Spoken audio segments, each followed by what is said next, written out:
No edits, no filter. February 5th, take one. There we go. A little behind, but you'll line it up out there. That's what digital editors do. John, kick us off. What do we do on Friday afternoons? Talk about lots of the sports, movies, and political matters. And political matters. So today we're going to talk about some sports. I think that's really fun. And part of that, so we talk about autism, sports, political matters, fun, movies, different things. We've got a crew here. And jokes. And jokes. Do you have a joke for us today, John? Anybody got a quick joke? I do. Leo, give us a joke. Your mama's so fat. Wow. We used her as nuclear bowling ball in World War II. Whoa, that's a fat mama joke. Wow. David, what about you? Okay. How did the house get blown so easily by the wind? How did the house get blown so easily by the wind? Steckler, you got an answer there? No idea. All right. We don't know. Because it was a lighthouse. A lighthouse. Oh, there you go. Very nice. I like that. Very good. Y'all, I gotta tell you, so this is a group, Ronnie, Brian, I'll introduce you guys here in a second, that we get together every Friday and talk about everything. It's really fun. It's called No Edits, No Filter. And these are some of my best buddies in the world right here that we're sitting with. And we're here on the Avenue in Nashville. But I've got two really great old friends that we've been together in a weird way for a long time now. Gosh, when did you first start it? 90 would have been very early 94. You got in just in time then, buddy, because the whole thing we're talking about happened in 95. Yeah, I know. It was the absolute first thing that I did nationally at Hummingbird. Was it really? It was almost the first thing you did at all. Yeah. Yeah, almost the very first thing I did at all. Yeah. So guys, can they not see Brian? Is there a way to do that? Is there a way to screen share that up there? I want everybody. Look at you. You're so handsome. He was the innocent new. There we go. Look at you. All right. Yeah, look, there we go. Can you hear us? Yeah. Cool. How do we You're lose behind those? the windows. There we go. Look at there. There we go. Much better. Look at you, man. Riley, you're a producer extraordinaire. I like that. Guys, y'all meet Brian Steckler. One of our good friends. He's coming to us from, tell us where, Brian. I'm not far from Sacramento, California. Awesome. Tell us a little bit about yourself. What you're doing these days. I don't know. I'm a music composer and producer, and this is my studio. Can't see too much of it from the back. Little drum kit, closet. The interesting part is right under the camera, so hard to see.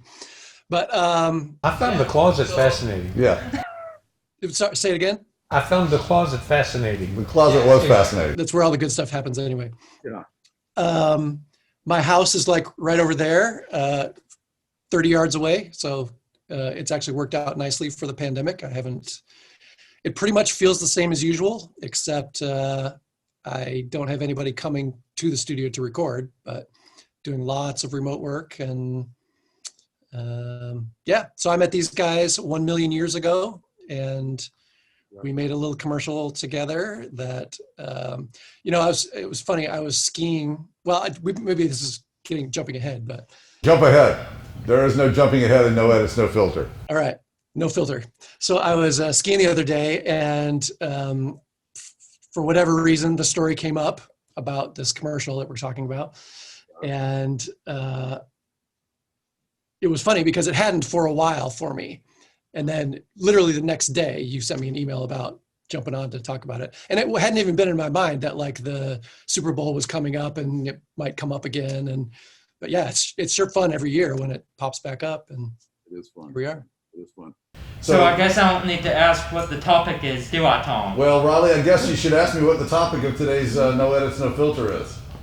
Hey, what is the topic today, Tom? Amazingly, Even though I've known for the past 24 hours. Amazingly enough, it's the Super Bowl and the ads on the Super Bowl.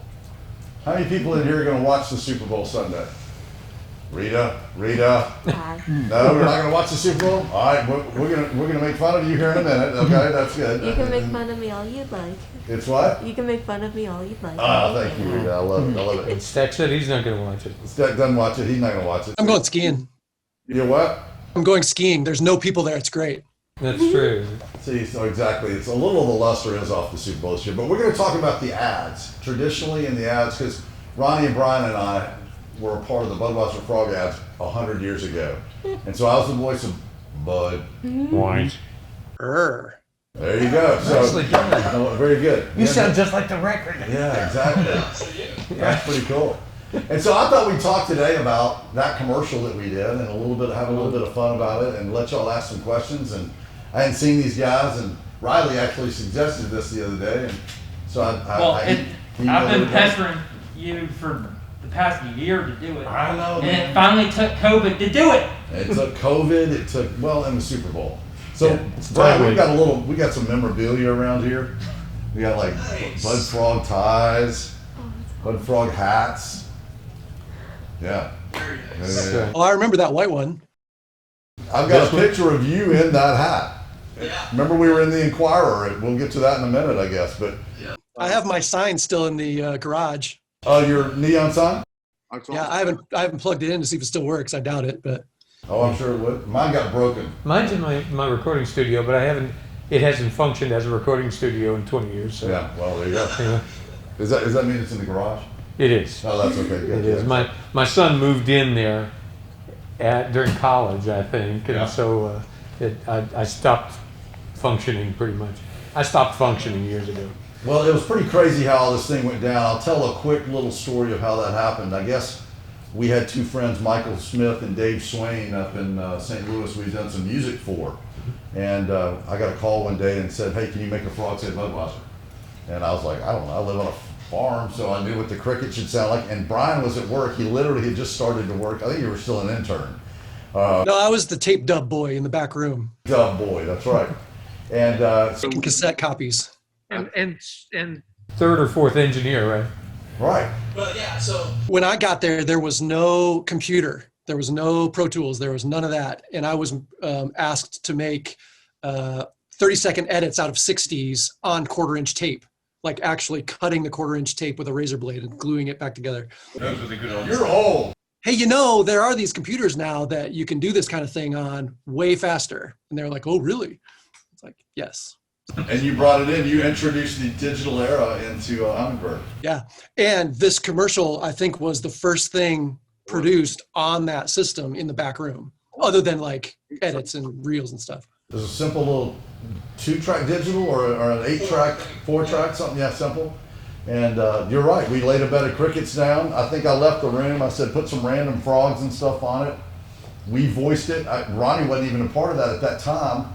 We voiced it. It didn't sound right. It sounded like us being it or something. I think I may have been all 3 voices. We got Ronnie forgot his Colorado Rockies cap. Is that how it Colorado was? Rockies hat, which is long gone now. You don't have that? It's not in the museum at the It should be. Brick Yeah, Museum? I had it bronzed. I can't wear it anymore. And he came back in and I said, say Weis like an old Jewish man from the Bronx, and you did. And, Yep. and then then Brian, we needed an Brian was as good a as anybody. So Better. Yeah, and better than Excuse me, better. Stepler. And then he did it, and that was kind of how this thing went. I mean, it's not a whole lot more complicated than that, was it? I mean, we'd like to have a big. It was an awesome story, and we're so right. smart and all that, but we wasn't. They brought in the heavy hitters. No, they brought in the guys. Well, that was a funny part of the story to me was after we did that demo and everybody loved it, then we had to do those auditions with all the LA big time voice players, and they were sending us their tapes, and we're like, that's a pretty good Bud. I don't know, but he's really famous. I've heard of him. Let's listen to that one. And That's exactly right. And then I ended up going to LA and producing that thing with all those guys, and luckily the smartest thing I think I ever did was leave the demo on the front of the DAT tape and flew back, and I think we were pirates or something one day in the studio and got a call, and the rest is history. Who knows? Yeah. So let's throw it open for any questions. I mean, I know that we're old and you guys weren't even born when this thing happened, but Some of us were. all right. And we've got a bunch of funny anecdotal stories. I've got a real funny one about the Frosty Frogs in Chicago. I'll tell on Brian. We kind of made it eat all that stuff. Remember that?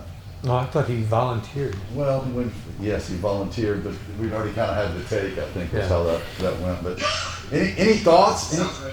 Yeah. What's up? So like say like for like another Super Bowl, like how they do the ads, would you ever want to recreate the Budweiser ad? If they say that again louder, please. Like if say like for the Super Bowl, like in the future, if they ever came to you and said, let's recreate the Budweiser ad, would you do that? Yes. Yeah, let me think for a second. Quickly. Yeah. No, yes. What's the question? I can't hear. If they ever came to us and said, would you recreate that for the Super Bowl, would you do it again? And the answer, yes. Yeah. Yeah, it was great. It was a great financial win for all three of our families. It was a great weird calling card to have for 26 years. So absolutely, we would do it again. And for our company at the time, it was a great calling card too. That's right. Because when you're selling yourself as an ad company, or as a That's what we do here. you know, you put together a reel that people can watch and see what you've done. And so if you walked in and said, I did this, they'd say, oh, sure, great. But if you've got it on tape and they've already seen it on TV a few times, they go, you're the guy that did that? Yeah. Let's talk. So Yeah, it was a good calling card. we absolutely was. And then the other aspect of it, that we don't yell about a whole lot, but the way the union rules work is every time the commercial is shown on TV, you get paid. We do? You did. You did? Yes. Wow. So that was. You must have gotten all my checks, man. Those, I don't know. Those were my good years, and of course, I used it to put my children through college. I don't have anything to show for it, but Yeah, you do. 3 children. smart children, yeah. Yeah, smart kid. Exactly. So we But yes, definitely- the short answer is, Rita, we would absolutely do it again. It was a lot of fun and would love to, yeah. Dave Swain actually has a commercial this year. He has his own cool Swain up in St. Louis, and they have a spot on there this year, which is really cool for, I think, Bass Pro Shops. I know. It all takes place on a lake and camping and all this stuff, and I sent him a little note and said, you have a thing for outdoor ponds or something like that, and he laughed back. And it's 3 syllables. It would have been so perfect. Bass Pro. Shops. Yeah. Exactly, I know. Doggone it. Oh, well. Come on. I'm a little upset about that. So, What do y'all think about the commercial? Yeah, Riley, what's I have up? a question for all 3 of y'all. Last year at the Super Bowl, Fox kind of parodied, Fox outright parodied y'all for The Masked Singer, Oh, yeah. where Tom was Ronnie was masked, and Brian was singer. Nice job. Nice job on the singer, yeah. Yeah, they did parody us. They say parody is the highest form of flattery. Is that the parody, or is it imitation? No, It's imitation. imitation. Money's the highest form of flattery. Very nice. I didn't see it, so I can't really speak I did to see it. I did. And it was a bad parody, to be honest. They kind of muffed us some of it, but it was there and it was good. And that's kind of cool, I think. Yeah, it pops up now and then. Like, I feel like there's been a few of those over the years where, because it was such a cultural hit at the time, like it was a really big deal for a little while. And Which is so strange to think about. Yeah. I always refer to it as my lucky syllable of fame. Yeah. I mean, who would have ever thought that a silly commercial with 3 frogs saying Budweiser would be a big deal? And it was a big deal. Still is. I mean, they were on the greatest commercials, and they say it was an epic time. It was just 3 dudes that happened to be at a house on Music Row at the same time. Brian was really there to be a keyboard player, I think. You were great. well, I wanted to be a producer. I wanted to be a writer and producer, and work my way up You've become so I could be like Ronnie someday. There you go. Exactly. Bald? Ronnie, tell us a little bit about, Ronnie, you've got an amazing story and background. I mean, just with your family and your uncle, and tell us a little bit about if you take your uncle through your brother, tell them who you are and the lineage a bit. They won't know, but we'll. Yeah, let them know. my family, especially on my dad's side, have been performers forever. Actually, the first time I ever performed in public at age 5 my brother and I were introduced as the grandsons of Edna McGowan Brooks, the first woman to sing on radio in Kentucky.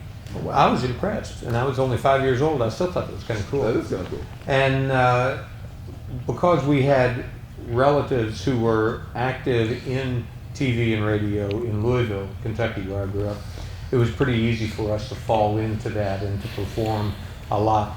I had an uncle named Foster Brooks. Do you remember Foster Brooks? John, do you remember Foster Brooks? He was a comedian that acted drunk. Yeah. Yeah. And he talked like that. did a lot of TV with But he never drank, right? He was a teetotaler. Is that Well, he drank early on. early on? Okay, so he knew what it was Had like. to give it up. Yeah. But yeah, so Uncle Foster was pretty famous, actually. Really famous. I find out more and more all the time how famous he was. And then my older brother, with whom I performed and sang all through high school and even now, still some, Randy Brooks wrote the song Grandma Got Run Over by a Reindeer. Oh, yeah. So his brother wrote that song. Right. That's kind of cool, huh? So we've been performers all our lives, and even though we have sort of normaled out a little bit now, we still have always been in showbiz. And Ronnie's very humble, but he's one of the best guitar players in the city of Nashville by far. He's just Oh, he boy, has been for a long time. Can play anything with a string on it, basically. Yeah. Really good guitar player. Nashville's a tough town to be one of the best. Well, but you are. thank you. That's even more impressive. And then we worked together at IO Studio. You were a writer out there for us, and that was fun. Steckel, give us something. Impress us, man. Give us something going on out there in LA that we might know, or in California that you're into, or what's the heart of what you're producing these days? It varies pretty widely. I'm working with not only local singer-songwriters and artists and a band here and there once in a while. That's actually becoming less and less, and I'm working more in film and TV, doing underscores for TV. I'm just about ready to start scoring a documentary, and I've been pitching actually the last couple weeks for some kids cartoon TV shows, a Disney one and a couple DreamWorks and things like that. Believe it or not, Smitty connected me with some of those. So Awesome. Another friend we worked with. Another guy we worked with, yeah. And he's out there, right? And so I don't know if you watch much Netflix, you'll find me there.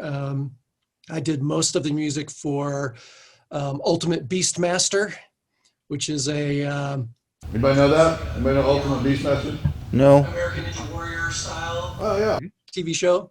So all this kind of big epic music with choir and orchestra and heavy guitars and all kinds of crazy stuff. And I scored a few things for Netflix, and a lot of that functions like library music. So I will write 80 pieces of music that the people that are editing the show together will choose from for the various scenes that they're doing. So I've done a few shows like that, and that's the gist of it. Cool. When you're doing, say, 80 pieces of music for a show, how many of those are taking the same theme and just scaling it down so it's just a few instruments and then bigger instruments and then, Some, more often than not, I'm sending them versions of each piece of music split out that way so they can actually create those if they want to. And I'll give them like suggested ones, it's a light mix that doesn't have quite as much stuff, and then stems that they can pick and choose to put that together. But more often it's like for one show, I'll choose sort of a general palette of sounds that I'm going to use. And then all the cues for that show are, built out of that palette. And then the next show will be a different set of a musical instrument palette to choose from. Yeah. Very cool. Yeah, these guys that are in the circle, and it's hard for you to see everybody, Brian, but we create things. We on the Avenue is a place where we create stuff, produce stuff, content. Everybody's either written a book. Leo's written a book. Brad's got a show. Fish has a show. We've got illustrators and designers and artists and people that are doing all kinds of things to gain confidence and build community and to be honest, to create some really fun content. And it's gotten amazing. We're going to start putting a lot of it out on Plex and YouTube and start to come out under the On the Avenue banner. So yeah, just like the opportunity you had and I had and we all have had at a certain time to enter into that stream and find a way to live independently and create. That's really what we're trying to do here, and we got a gang of guys that come to work every day to prove the old norms wrong, if you will. And I think they're doing a heck of a job of it. So Who's Old Norm? old Norm, you know old Norm. He lives in the next place. Yeah. All right, let's talk about Super Bowl ads. Somebody tell me their favorite. Does anybody remember other Super Bowl ads, or we realize that Super Bowl is when everybody premieres their big ads, right? Or at least traditionally, it's kind of when they did that. This year, Budweiser's not in it, I don't think. I think Bud's pulled out for the main brand, and for Bud Light, they're not doing that this year. For COVID relief. I guess, and somewhat for the fact that they're selling so much beer, they don't need to advertise. It's crazy. The whole country's become, alcoholics, I guess, in a lot of ways. Brian, have you learned to drink yet? Oh, you know what? Yes. Good. Yes. I mean, you're living in wine country. Come on. Yeah, you are. Exactly. Sadly, I've got gut issues at the moment and can't, so it's just killing me. But yeah. Oh, there you go. I've got gut issues too. I've got a good issue going on too. It hadn't stopped me from drinking. Any thoughts? Anybody want to touch on it? Yes, go, Rita. I have a question. It's not about Super Bowl, but because you started with the voiceover for the Budweiser ad, and I've been watching a lot of live streams of interviews, for other voice actors and artists, and some have gone and instead they step down from doing voiceover roles and do podcasts, or they'll do their own short stories. So when you did voiceover, what other things did you eventually branch out to do? So her question, Stick, is what else did we do? And we started with a little VO piece, and then what did we go on to? Well, Brian went on to be a great producer in LA, and Ronnie had already been in the business for a while and played a lot. I remember it was my Taft Hartley. I wasn't even a member of the union. That means it's his first very time first to do union gig. I think one of the funniest things was we got to go on the Maury Povich show. Do y'all know, anybody know who Maury Povich is? I do. Oh yeah. Everybody seen Maury? You're not the father? I'm not the father. That's what he was.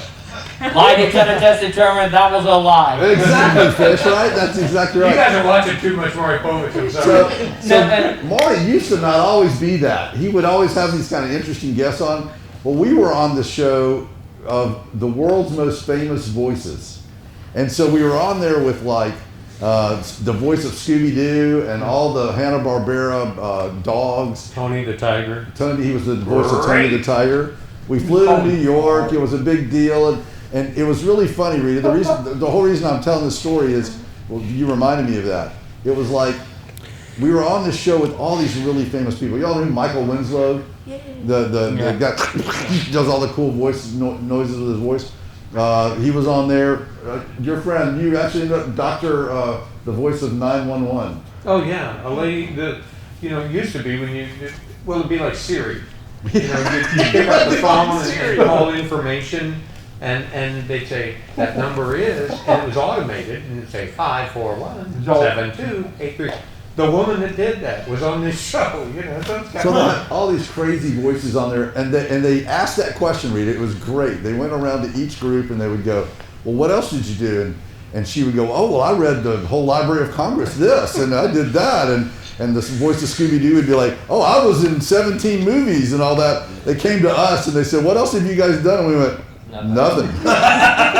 It was all we had really done at the time that anybody would know. We had done regional ads, and Ronnie had produced Dolly Parton for 6 years in Dollywood and done some really, I'd written some other fun stuff, but it was really the only voice thing we'd ever done. It was one of those, okay, cut the commercial. Next, moments.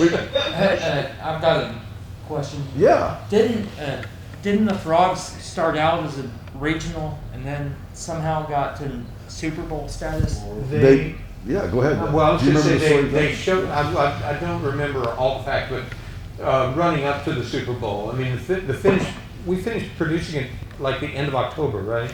Something like that, yeah. November. So it was only Fall. a month or two till the Super Bowl. So they did show it a few times regionally, but I think they had intended to go ahead and debut it nationally as on Super Bowl. Well, they did it. Yeah, it was a test market. They did a couple Yeah. of test markets to see if it went well, and it did. It tested really well. Did you play the Fruit Loops board?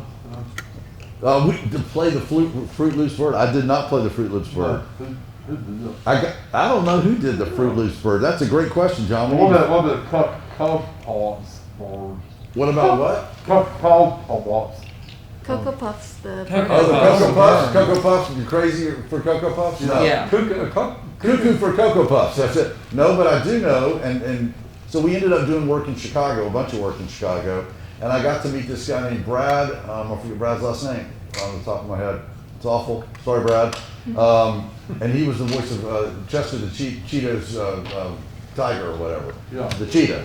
And wasn't a tiger. Speaking of Fruit Loops, I think my next voiceover that I got paid for was for Fruit Loops. I was the guy, I produced the commercial, but also did the Kellogg's Fruit Loops cereal, part of this complete breakfast at the very end. Right. I think the first three things you did went national. Yeah. So how many kids? And never again. Yeah, that's right. And then it's exactly. So how long did that one run? I don't remember it being that long. Yeah. Yeah. It was funny because when we were working in Jingledom, my son, who at the time was about 8 or 9, got to do the tag on a Wrigley's double meat gum commercial. There's no single gum like it, and that paid for a year of college. Yeah.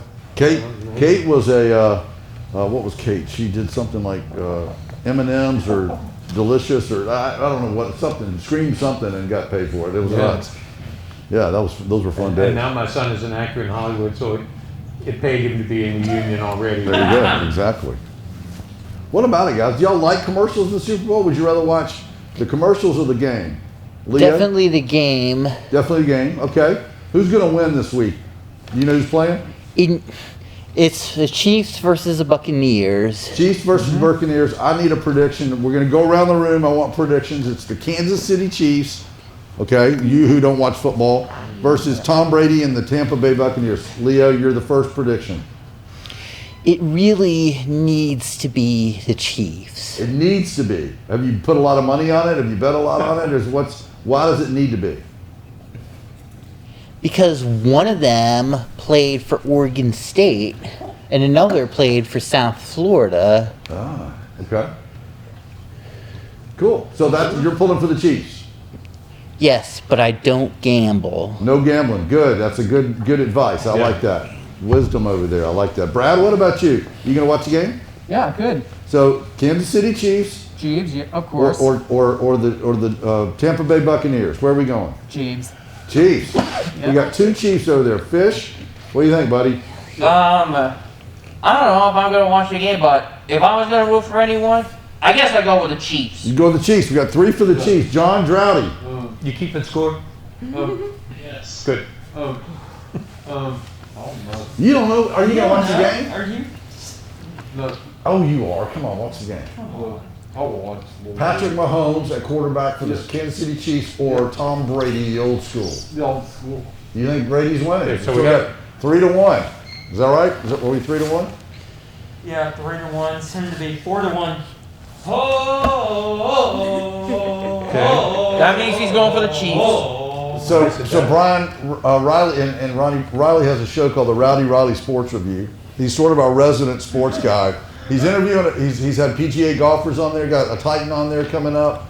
That's his IBL. So he's got a rocking show. So that's an important pick right there. That's our sports guru. All right, Ronnie, you go next. You're in the circle. Who's winning? Well, I would probably have to go with the Chiefs too. Yeah. Just sentimental. Yeah, there you go. Okay, sentimental. I don't know why I said sentimental. I just don't want Brady to win. Oh wow. Wow. Okay. Matt would appreciate that. He doesn't like Tom Brady. Matt yeah. Summer, who's not here. We should have zoomed him in too. We should have zoomed him in. I agree. I'm going to say the Chiefs are going to win, but I'm pulling for the Buccaneers. I am pulling for Brady. I want him to prove that it was him, not Belichick. I think he's already done that. Yeah, I think he has to. So, but I'm going to pull for the Bucs, and I think the Chiefs are going to win. David, I'm for neither team, but I guess if I were to pick one, it would be the Chiefs. you're going with the Chiefs. So we're 5-1. Is that right? 6, I think. 6-1. Yeah. I had lost fingers. Rita, you get to chime in. Do you know who's playing? I know the name Tom Brady. I don't know like the teams though. I don't know like if they play well or they don't play well. So who would you pull for, Tom Brady or the Chiefs? I guess I'm gonna go blind and say Tom Brady. Tom 'cause Brady. I don't know the names. So I don't like know it. the There you team. go. Any peanut gallery in here gonna vote? Tito, what do you think? I want Brady to win, but Patrick Mahomes is unstoppable. I think so too. Dieter? No idea. No idea. Brian? I'm with Dieter mostly, but I'll take the Bucks just because Tom Brady's a pretty good golfer. Oh, that's right. That is skiing and golf are your things. That's right. And music, obviously. Good. And but another thing, very interesting thing. I don't know if all of you knew this.